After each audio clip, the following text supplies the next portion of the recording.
السلام علیکم ورحمۃ اللہ وبرکاتہ۔ رمضان کا آخری عشرہ شروع ہو چکا ہے اور رمضان کے آخری عشرے میں ہمیں خوب جم کر عبادت کرنا چاہیے۔ آج میں آپ لوگوں کو بتانے جا رہا ہوں کہ رسول اللہ صلی اللہ علیہ وسلم رمضان کے آخری عشرے میں 5 کام بہت اہتمام سے کیا کرتے تھے۔ میرے عزیز بھائیوں، میری بہنوں، رمضان کا مہینہ یہ تمام مہینوں کا سردار ہے اور رمضان کا مہینہ یہ بڑی فضیلتوں اور برکتوں والا مہینہ ہے، لیکن رمضان کے مہینے میں بھی رمضان کا آخری عشرہ اس کی فضیلت اور زیادہ بڑھی ہوئی ہے۔ اسی لیے رسول اللہ صلی اللہ علیہ وسلم ویسے تو پورے رمضان خوب عبادت کیا کرتے تھے، لیکن رمضان کے آخری عشرے میں حضور علیہ الصلوۃ والسلام کی عبادتیں بڑھ جاتی تھیں۔ اور 5 کام ہیں جن کی ہمیں خوب رمضان کے مہینے میں کثرت کرنا چاہیے۔ وہ 5 کام کون کون سے ہیں، آئیے جانتے ہیں۔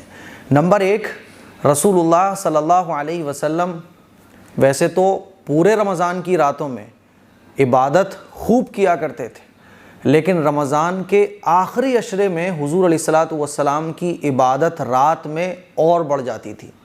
حضرت عائشہ صدیقہ رضی اللہ تعالیٰ عنہ فرماتی ہیں کہ حضور علیہ الصلوۃ والسلام کو میں نے رمضان کے آخری عشرے کی راتوں میں پورا قرآن مجید ایک رات میں مکمل کرتے ہوئے دیکھا ہے۔ ایسا میں نے کسی اور رات میں نہیں دیکھا۔ ایک رات میں حضور علیہ الصلوۃ والسلام پورا قرآن مجید مکمل کر لیا کرتے تھے، پوری رات قرآن مجید کی تلاوت فرمایا کرتے تھے۔ آرام بالکل ختم، پوری رات حضور علیہ الصلوۃ والسلام بستر پر تشریف نہیں لاتے تھے کہ تھوڑا سا بھی آرام کر لیں۔ پوری رات عبادت چل رہی ہے، کسی دن پوری رات نمازیں پڑھی جا رہی ہیں، کسی دن پوری رات اللہ کی یاد میں گزارا جا رہا ہے، قرآن مجید کی خوب تلاوت کی جا رہی ہے۔ تو پوری رات عبادت کرنے کا معمول حضور علیہ الصلوۃ والسلام کا رمضان کے آخری عشرے میں تھا۔ ہمیں اور آپ کو بھی چاہیے کہ رمضان کے آخری عشرے میں بستروں کو چھوڑ دیں، لگ جائیں اللہ کی عبادت میں۔ یہ جو ٹائم جا رہا ہے نا، یہ پھر دوبارہ واپس نہیں آئے گا۔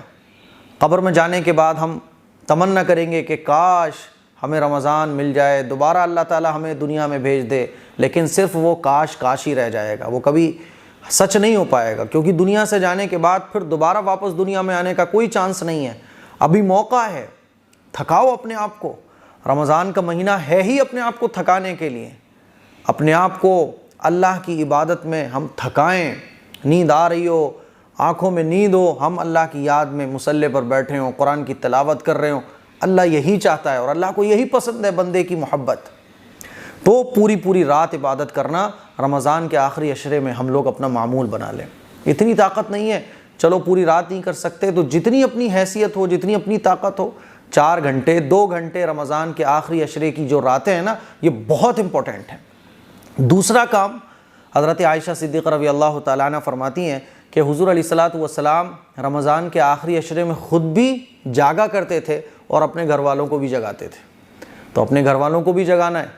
ایسا نہیں ہے کہ بس آپ عبادت کیے جا رہے ہو، بیوی سو رہی ہے، آپ کی فیملی سو رہی ہے، اپنی فیملی کو بھی جگانا ہے۔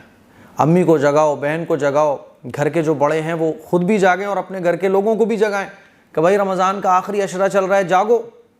حضور علیہ الصلوۃ والسلام ویسے تو عام دنوں میں کبھی اپنے گھر والوں کو رات میں تہجد کے لیے جگا دیا، کبھی نہیں جگایا، لیکن رمضان کے آخری عشرے میں گھر والوں کو جگاتے تھے، اٹھو بھائی اٹھو، اللہ کی عبادت کو، رمضان کا آخری عشرہ چل رہا ہے۔ تو یہ نبی علیہ الصلوۃ والسلام کا معمول تھا، رمضان کے آخری عشرے میں خود بھی جاگتے تھے اور اپنے گھر والوں کو جگایا کرتے تھے۔ نمبر 3، اعتکاف۔ حضور علیہ الصلوۃ والسلام نے کبھی بھی اعتکاف نہیں چھوڑا، کبھی بھی نہیں چھوڑا۔ سب سے زیادہ جو رمضان کے آخری عشرے میں عبادت اللہ کے نبی کو پسند تھی وہ تھی اعتکاف کی۔ حضور نے ہمیشہ اعتکاف کیا، تو اعتکاف یہ بھی کرنا چاہیے۔ نمبر 4، صدقہ اور خیرات۔ ویسے تو حضور علیہ الصلوۃ والسلام کی سخاوت کے کیا کہنے، حضور سے زیادہ سخی پوری کائنات میں اب تک کوئی اللہ تعالیٰ نے بشر پیدا نہیں کیا اب تک۔ حضور بہت سخی تھے، بہت سخی، سخیوں کے سخی تھے حضور، جو ہوتا تھا دے دیا کرتے تھے۔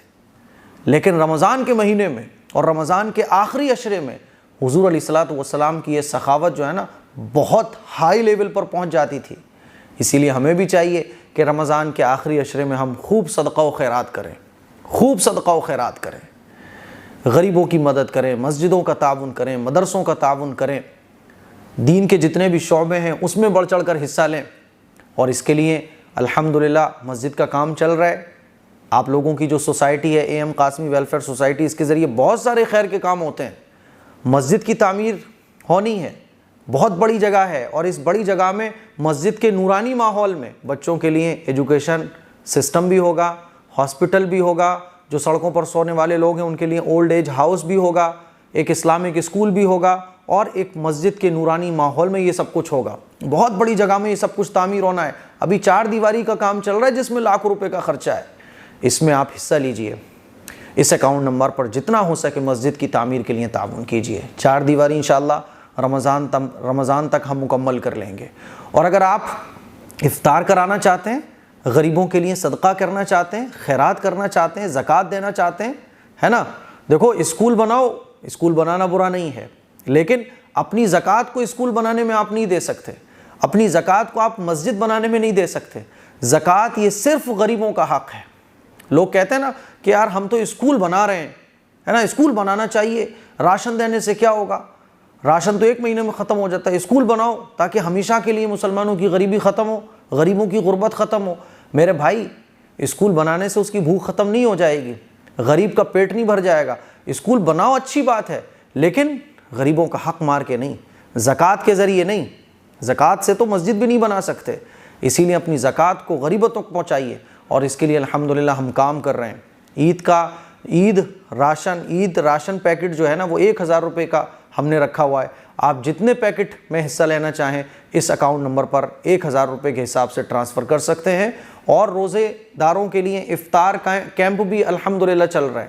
ایسے روزے دار جو بیچارے جو 100-150 روپے کی افطاری نہیں کھا سکتے، ان کا حساب نہیں ہے، رکشے والا ہے، ریڑھی والا ہے، بیچارہ سڑک پر مانگنے والے لوگ ہیں جو روزے سے ہیں، ہے نا، گھروں میں ان کے وہ چیزیں میسر ان کو نہیں ہو پا رہی ہیں جو ہم لوگوں کو مل رہی ہیں، تو ایسے لوگوں کے لیے ہم نے پیکٹ بنایا ہوا ہے جس میں الحمدللہ بہت اللہ کی اچھی نعمتیں رکھ کر ایک پیکٹ ہمارا 100 روپے میں تیار ہو رہا ہے، جو ہم روزے داروں کو افطار سے پہلے ہزاروں لوگوں کو بانٹتے ہیں الحمدللہ۔ تو آپ اس میں شرکت کرنا چاہیں تو 100 روپے ایک پیکٹ کی قیمت ہے، جتنا ہو سکے آپ تعاون کر سکتے ہیں اس اکاؤنٹ نمبر پر۔ تو حضور جو ہے نا وہ صدقہ خیرات خوب فرمایا کرتے تھے، کیجیے نا آپ صدقہ خیرات۔ 5واں جو عمل ہے وہ ہے دعاؤں کا اہتمام۔ رمضان کے آخری عشرے میں دعاؤں کا خوب اہتمام کریں، دعائیں خوب اللہ سے مانگیں۔ دعاؤں میں بالکل بھی کنجوسی نہیں ہونا چاہیے۔ حضرت عائشہ صدیقہ رضی اللہ تعالی عنہ نے پوچھا کہ یا رسول اللہ، اگر مجھے لیلۃ القدر کے بارے میں پتہ چل جائے تو میں اللہ سے کیا دعا مانگوں؟ حضور علیہ الصلوۃ والسلام نے ارشاد فرمایا تم یہ دعا مانگو، اللہم انک عفو تحب العفو فاعف عنا، کہ اللہ تو معاف کرنے والا ہے، معافی کو پسند فرماتا ہے، اے اللہ تو مجھے معاف فرما دے۔ یہ دعا ہم مانگیں، اللہ سے معافی مانگیں، جنت مانگیں، جہنم سے پناہ مانگیں۔ تو دعاؤں کا حضور خوب اہتمام رمضان کے آخری عشرے میں فرماتے تھے۔ داڑھی مبارک آنسوؤں سے حضور کی تر ہو جاتی تھی، اتنا حضور روتے تھے، ہچکیاں بند جاتی تھیں، اتنا اللہ کے سامنے حضور روتے تھے۔ میرے عزیز بھائیوں، میری بہنوں، کیا ہم کبھی روئے ہیں؟ ہماری آنکھ سے تو اللہ کے سامنے آنسو ہی نہیں نکلتا ہے، دل سخت ہو گئے ہمارے۔ اسی لیے اللہ کے سامنے رونا شروع کیجئے، اور رمضان کے آخری عشرے میں بہائیے آنسو اللہ کے سامنے۔ اللہ کو بندے کا رونا بہت پسند ہے۔ تو یہ 5 اعمال ہیں جو رمضان کے آخری عشرے میں ہمیں خاص طور پر کرنا چاہیے۔ اس کلپ کو شیئر کریں، دوسروں تک پہنچائیں۔ السلام علیکم ورحمۃ اللہ وبرکاتہ۔